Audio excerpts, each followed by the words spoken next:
Hi, friends! I heard we're talking about voting today. Voting is so important. It's one of the ways we make our voices heard, and it's a big part of democracy.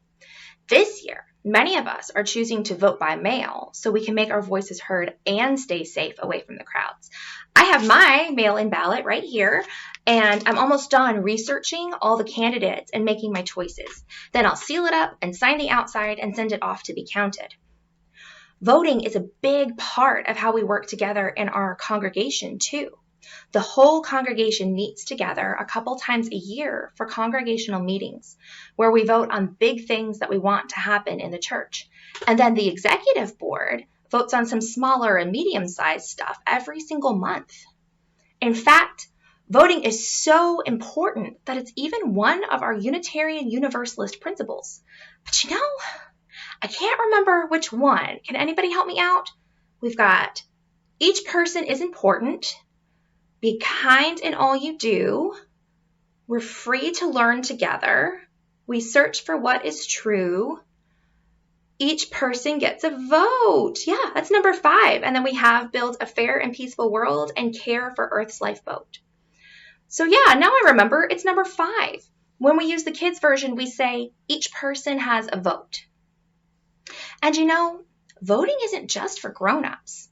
Any kind of group can use voting to help them make a fair decision. I remember when I first came to UUCT last summer, we always started class with a chalice lighting and with ringing a chime. And then one day, somebody asked if we could use a cowbell instead of a chime. I didn't think that chime versus cowbell would create such a lively debate, but it really did. Y'all got really into it, so we decided to settle it with a vote. So, as you can see in this picture, the cowbell won, and we used a cowbell to ring in class for the next several weeks. What's important to note here is that not only did each person get a vote, but we also honored the fact that each person is important and deserves to have their needs met. So some friends who voted against the cowbell did that because they have sensitive ears, and the cowbell can be pretty loud. So after the vote, we all agreed that we would use the cowbell gently so everybody could appreciate the sound. That makes me think of that line from Spider-Man, with great power must also come great responsibility. We all have great power to make change in our communities and our world. Through voting, through protesting, through living our values, through simply being kind. We all have that great power.